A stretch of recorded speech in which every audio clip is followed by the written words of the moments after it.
બોલો સદગુરુ મહારાજ કી જય. જય બોલવાની બાધા લીધી છે ભાઈ. સદગુરુ ખોડીદાસ મહારાજ કી જય.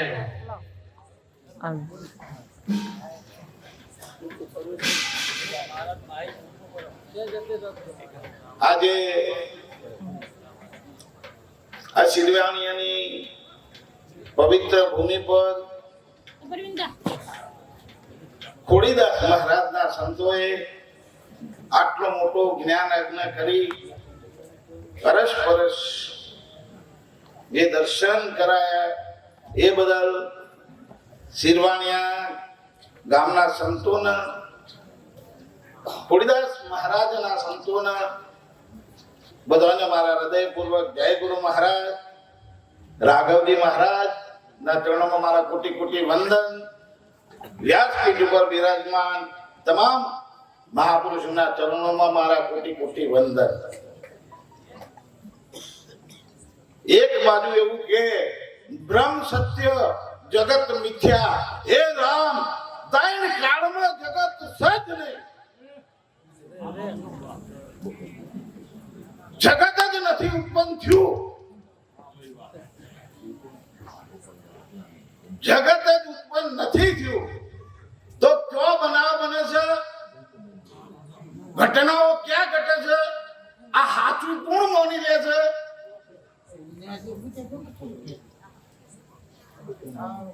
સરસ વાત કરી હમણાં બોલતા પુરુષની.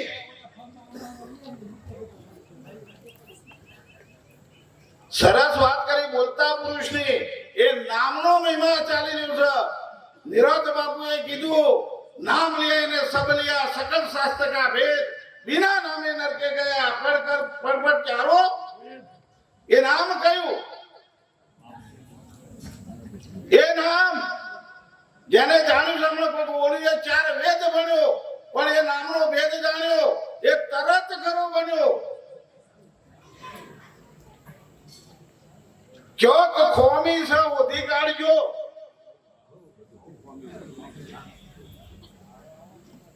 ત્રણ કાળમાં જગત નહીં, તમારો જન્મ થયો નહીં, આ શરીર વચ્ચે આવી જોતી. ત્રણ કાળમાં તમારો જન્મ નથી જો, જન્મ નહીં જો આ શરીરનું લઠ્ઠું આવી જતું હતી. અચ્છા એક ભાઈ મને કે આ બધું ચમ ઉભું થયું? મેં કીધું અજ્ઞાન નથી. તાકે અજ્ઞાન કાઢવા માટે શું કરવું પડે? મેં કીધું જ્ઞાન કરવું પડે. પાછો કે મને કે જ્ઞાન કરવા માટે શું કરવું પડે? મેં પાછું મેં કીધું ભાઈ ધ્યાન કરવું પડે. પાછો કે ધ્યાન કરવા માટે શું કરવું પડે? કીધું હવારે 4 વાગે ઉઠી અને ઠંડા પાણીએ નહીં અને બેહવું પડે, એક પગે ઊભું રહેવું પડે. આ બધા સદગુરુએ આ માન્યા નહીં ને, ઘણા વર્ષોથી જન્મથી કરવા પડાનો તમને દ્રઢ અભ્યાસ થઈ ગયો છે કે કોક કરીએ તો મળે, કોક કરીએ તો દ્રઢ અભ્યાસ થઈ ગયો છે કે કોક કરવાથી જ પરમાત્મા મળે. અરે સાહેબ, પરમાત્માને મેળવવા માટે કશું કરવાની જરૂર નથી. પરમાત્મા અત્યારે તમારી અંદર હાજર છે. એને મેળવવા માટે કોઈ જપ તપ તીરથ વ્રત ભજન નથી કરવાની જરૂર. પણ તમારી જે વિસ્મૃતિ થઈ ગઈ છે એનું સદગુરુ સ્મરણ કરાવી દે, વાત પતી છે.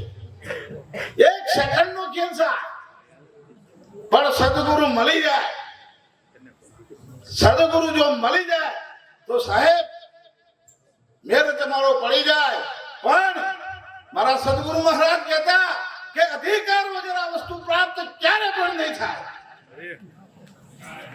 અધિકારી કોને કહેવાય? ગંગા સતીએ એટલા કીધું છે પાનભાઈને કે સદગુરુ શબ્દોના તમે થઈ જાઓ અધિકારી પાનભાઈ, મેલી દો અંતરના અભિમાન. અધિકારી કોને કહેવાય? જેની અંદર 8 સાધન તમારે જોશે ને જોશે. તમારી અંદર 4 અંદરના સાધન જોશે: શ્રવણ, મનન, નિધ્યાસન અને આત્મ સ્થિતિ, અને 4 બહારના વિવેક, વિચાર, સત સંપત્તિ અને મુમુક્ષા. આ જો સાધન તમારી જોડે નહીં હોય અને ખાલી હું ભગવાન છું, હું આત્મા છું. સાહેબ નહીં થાય, નહીં થાય સાહેબ. બોલવાથી હા હું તમને કહું ચોક્કસ તમે બ્રહ્મ છો અને બ્રહ્મના માટે કશું કરવાની જરૂર છે, પણ તમારી માન્યતા, તમારી ભ્રાંતિ, તમારી કલ્પના આ બધું તોડવા માટે, તમારું અવિદ્યા હટાવવા માટે, તમારું અજ્ઞાન હટાવવા માટે આ 8 સાધન તમારે જોશે. વિવેક, કોના વિવેક કહેશો?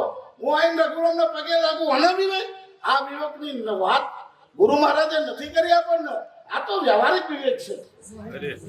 આ વિવેક વ્યવહારિક છે. સત્ય સત્યનો વિવેક, ચાર અક્ષરનો વિવેક. આ વિવેક જો સુધી નહીં કરો તો સુધી સાહેબ આ સત્ય શું છે તમને નહીં સમજાય. અંધે કાગળ ઓચ્યો બેરે સોબળી વાત, મૂંગે ચર્ચા ભાવ કરી અને એની વેદો પુરસે જો. એટલે જીભ વિનાની જુક્તિ જોડો, મહામુક્તિનો માણો મન કર્મ વચ્ચે મણી લેશે સોમકો. હા આ યુક્તિ કરે, આ યુક્તિથી વાત સમજાવી છે, કશું કરવાથી વાત સમજાવી છે. તમને કહેશે ને પેલું મૃગ ચડશે હે તો પાણી સજ નહીં દેખાય. દેખાય એટલે એવું મોની નહીં લેવાનું કે સાચું હોય. આ શરીર દેખાય છે ને એટલે એવું મોનું નહીં લેવાનું અર્થ તો કે સાચું હો. જમ મૃગજળમાં પાણી દેખાય ખરું પણ હોય, દોયડામાં સાપ દેખાય પણ હોય, એમાં શરીર દેખાય પણ છે. ઓનો આભાસ થયો છે અને આ આભાસ થઈ ગયો છે ને ઓને તમે ચારના લઠ્ઠું લઈને ફરો છો.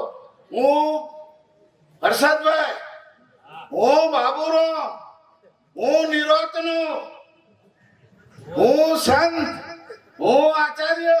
આ લઠ્ઠો છો બેઠો છે હે? પેલા તો હું આત્મા છું એવું બોલે છે તું. આ હોતી કાઢો સાહેબ, હું બ્રહ્મ છું એવું બોલે છે કોણ? હોતી કાઢો. આ જોણ બનવું છે, આ જોણ કાઢી છે હું બ્રહ્મ છું એ. આત્માનો અનુભવ કોઈ ના થાય, આત્માનો અનુભવ કોઈને થાય અને જે થાય ઇન્દ્રિયો દ્વારા જે અનુભવ થાય એ શેનો થાય? માયાનો. માયાનો અનુભવ થાય, આત્માનો અનુભવ થાય નહીં. અરે સાહેબ, નદી સાગરમાં જતી રહી પછી પાછું કરીને કહેવા હો આવું પાણી છે કે આવું છે, આટલું ઊંડું છે એવું કહેવા હો હે? હા એટલે આટલું કહી મારી વાણી વિરામ આપો. બોલો સદગુરુ મહારાજ કી જય.